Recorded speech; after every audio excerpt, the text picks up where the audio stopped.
बिहार की राजनीति में इस वक्त सबसे बड़ा सवाल यह नहीं है कि बांकीपुर कौन जीतेगा, बल्कि यह है कि इस चुनाव का सबसे बड़ा राजनीतिक फायदा किसे मिलेगा। पहली नजर के में मुकाबला बीजेपी और प्रशांत किशोर के बीच दिखाई देती है, लेकिन अगर राजनीति की विषाद को ध्यान से देखें तो एक तीसरा खिलाड़ी भी है जो अभी ज्यादा बोल नहीं रहा, लेकिन सबसे ज्यादा फायदा उसी को हो सकता है। वो है तेजस्वी यादव। सवाल है, क्या प्रशांत किशोर सम्राट चौधरी को घेरने निकले हैं, लेकिन गेम आखिर में तेजस्वी यादव का बन सकता है।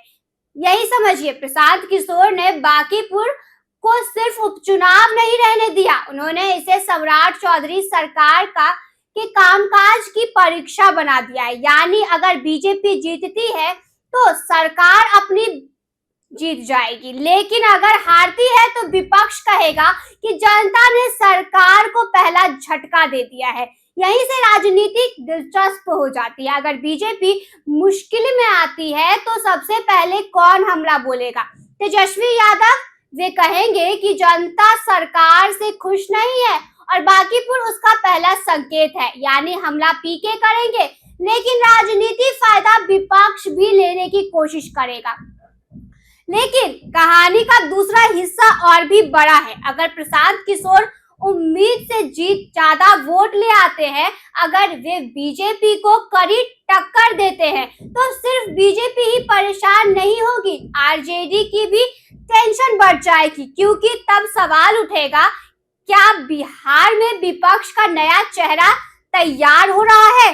क्या बदलाव चाहने वाले युवा अब सिर्फ आरजेडी नहीं बल्कि जल सुराज की तरफ भी देख रहे हैं?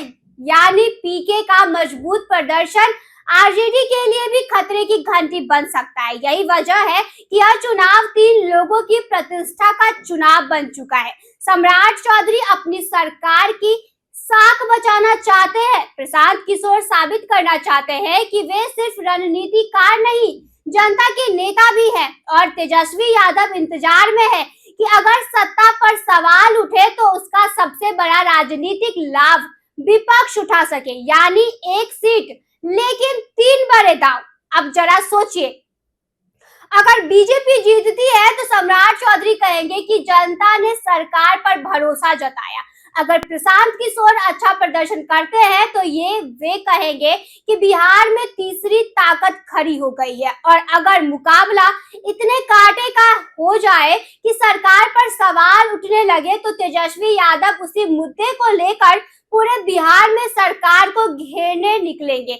यानी 3 के पास अपनी अपनी जीत की कहानी तैयार है, लेकिन हार किसकी होगी, यही असली सस्पेंस है। क्योंकि अगर बीजेपी सीट गंवाती है तो सबसे बड़ा राजनीतिक झटका सरकार को लगेगा। अगर आरजेडी कमजोर दिखती है तो विपक्ष की राजनीति पर सवाल उठेंगे, और अगर प्रशांत किशोर उम्मीद के मुताबिक प्रदर्शन नहीं कर पाए तो उसकी नई राजनीति की शुरुआत पर ही सवाल खड़े हो जाएंगे। इसलिए बांकीपुर सिर्फ एक उपचुनाव नहीं है, यह 2027 की राजनीति का ट्रेलर है।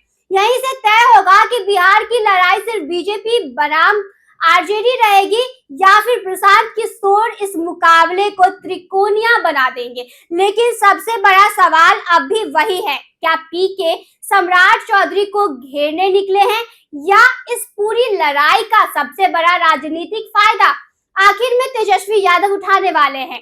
बांकीपुर का नतीजा सिर्फ एक विधायक नहीं चुनेगा, बल्कि बिहार की राजनीति का अगला नैरेटिव भी तय करेगी। इस पे आपकी क्या राय है, हमें कमेंट बॉक्स में जरूर बताएं। धन्यवाद।